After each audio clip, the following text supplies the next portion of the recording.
안녕하세요. 2026년에 한국 부동산 시장이 정말 크게 바뀔 예정이라고 합니다. 오늘 그 핵심만 딱딱 짚어드릴 테니까요.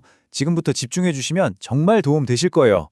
자, 먼저 지금 시장이 어떤지 한번 볼까요? 이게 참 재밌어요. 서울 아파트 값은 계속 오르는데 지방은 좀 잠잠하단 말이죠.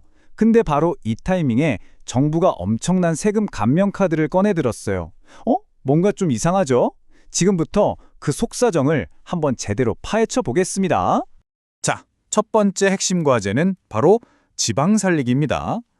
정부가 도대체 왜 투자자들을 수도권 밖으로 끌어내려고 하는지 그 이유를 한번 들여다보겠습니다. 지금 지방 상황이요, 정말 심각합니다. 집은 지어놨는데 팔리질 않고 사람들은 계속 떠나고, 이게 그냥 집 몇 채 안 팔리는 수준의 문제가 아니에요. 지역 경제 전체가 무너질 수 있는 그런 위기 상황이라는 거죠. 그러니까 정부가 칼을 빼들 수밖에 없었던 겁니다. 그래서 정부가 내놓은 해결책이 바로 이겁니다. 세금 혜택을 팍팍 줘서 1가구 2주택을 유도하는 전략이죠. 이 새로운 인센티브들이 과연 시장의 균형을 다시 맞출 수 있을지 지금부터 하나하나 꼼꼼하게 뜯어보겠습니다. 자, 핵심 개념은 바로 세컨드 홈입니다. 아주 간단해요. 정부가 여기는 인구가 줄고 있으니 도와주세요 하고 지정한 지역에 두 번째 집을 사면 세금을 어마어마하게 깎아주겠다는 겁니다. 와, 이거는요, 예전에 다주택자들 세금으로 꽁꽁 묶어두던 정책이랑은 정말 180도 다른 거죠. 그야말로 정책 방향이 확 바뀐 겁니다. 자, 첫 번째 당근입니다. 바로 취득세 감면. 지방에 안 팔리고 있는 아파트를 사면요, 취득세를 무려 50%나 깎아준대요. 물론 조건이 붙습니다. 전용 면적 85제곱미터 이하, 그리고 가격은 6억 원 이하인 주택이어야 하고요. 딱 1년 동안만 한시적으로 적용되는 혜택이라는 점 꼭 기억하셔야 합니다. 혜택이 이게 끝이 아닙니다. 세컨드홈을 사는 분들을 위한 또 다른 혜택이 있는데요. 인구 감소 지역에 12억 원 이하 집을 하나 더 사면 취득세를 최대 150만 원까지 추가로 깎아준다는 거예요. 지방에 좀 투자해달라는 정부의 메시지가 아주 명확하게 보이죠? 자, 여러분. 이게 진짜 하이라이트입니다. 정말 결정적인 혜택이에요. 사실 기존에 집 한 채 있는 분들이 제일 망설였던 게 바로 종합부동산세, 종부세 부담이었잖아요. 그런데 이제는요, 수도권이 아닌 곳에 공시가격 9억 원 이하짜리 세컨드홈을 사도 이 집은 아예 주택수 계산에서 빼준다는 겁니다. 이게 무슨 뜻이냐? 나는 여전히 1주택자로서 종부세 혜택을 그대로 다 받을 수 있다는 거죠. 이거 정말 큰 겁니다. 바로 이겁니다. 이 슬라이드 하나로 모든 게 설명되죠. 예전에는 집 두 채, 세금 때문에 상상도 못할 일이었어요. 그런데 2026년부터는 적어도 지방에 한해서는 오히려 세금 혜택까지 받아가면서 두 번째 집을 살 수 있는 기회가 열린 겁니다. 정책의 판이 완전히 뒤집힌 거예요. 하지만 여러분, 정부가 이렇게 당근만 주는 건 아닙니다. 당연히 채찍도 준비했죠. 바로 이런 세금 혜택의 빈틈을 이용해서 가족끼리 싸게 사고 파는 척하는 편법, 이른바 꼼수 거래는 확실하게 잡겠다는 겁니다.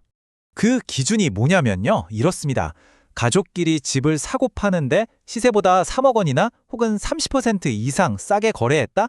그러면 이건 매매가 아니라 그냥 증여, 즉 공짜로 준 걸로 보겠다는 거예요. 그럼 어떻게 되느냐? 최대 12%에 달하는 어마어마한 증여세율, 말 그대로 세금 폭탄을 맞게 되는 거죠. 기회는 주지만 꼼수는 절대 안 된다는 정부의 아주 명확한 신호입니다. 자, 이제 이야기의 두 번째 큰 축으로 넘어가 보겠습니다. 바로 수많은 세입자들을 정말 절망의 구렁텅이로 빠뜨린 전세 사기 문제입니다. 이건 그냥 부동산 이슈가 아니에요. 한 사람, 한 가족의 삶을 송두리째 무너뜨리는 정말 심각한 사회적 재난입니다.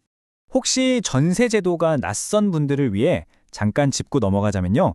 매달 월세를 내는 대신에 집값의 50%에서 80%나 되는 큰 돈을 보증금으로 맡겼다가 계약 끝나면 고스란히 돌려받는 한국에만 있는 아주 독특한 제도입니다.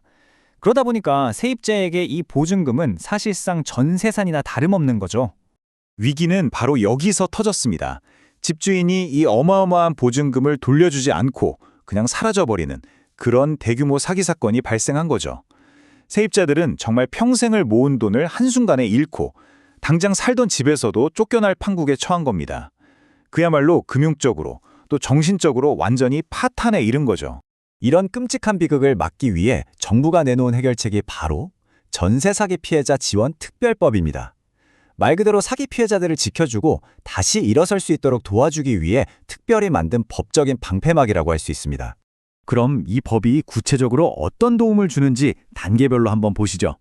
첫째, 내가 살던 집이 경매로 넘어갔다? 그럼 법원에 잠깐만요, 이 경매 멈춰주세요 하고 요청할 수 있게 됩니다. 둘째, 그 집을 다른 사람보다 먼저 최고 입찰가에 살 수 있는 권리를 줍니다. 내 집을 내가 지킬 기회를 주는 거죠. 그리고 마지막으로 정말 중요한 건데 아주 낮은 이자로 대출을 해주거나 긴급하게 살 곳을 마련해주는 것처럼 실질적인 금융지원도 받을 수 있게 됐습니다. 피해자들이 다시 일어설 수 있는 구체적인 사다리를 놓아주는 겁니다. 자, 지금까지 지방 투자를 살리려는 움직임과 전세 사기 피해자들을 보호하려는 노력, 이 두 가지 큰 흐름을 살펴봤습니다. 이제 이 복잡한 변화들 속에서 우리가 꼭 기억해야 할 핵심 전략들 한번 깔끔하게 정리해 보겠습니다. 자, 그래서 이 모든 변화가 나한테는 무슨 의미가 있느냐? 핵심만 딱딱 짚어드릴게요. 첫째, 투자자라면 이제 파격적인 세금 혜택을 받으면서 지방 부동산에 투자할 새로운 기회가 열렸습니다. 둘째, 세입자라면 이제 전세 사기로부터 나를 지켜줄 든든한 법적 안전망이 생겼습니다. 셋째, 집을 처음 사려는 분이나 아이가 태어난 가정에 대한 혜택도 계속 이어진다는 점도 기억하시고요. 결국 정부의 목표는 딱 두 가지예요. 시장의 균형을 맞추고 진짜 집이 필요한 사람들을 보호하겠다. 정부는 이제 카드를 다 보여줬습니다. 과연 이 정책들이 정말로 기울어진 부동산 시장의 균형을 바로잡을 수 있을까요? 아니면 그저 새로운 승자와 패자를 만들어내는 또 다른 게임이 시작되는 걸까요? 그 결과는 이제 우리 모두가 두 눈으로 똑똑히 지켜봐야 할 겁니다.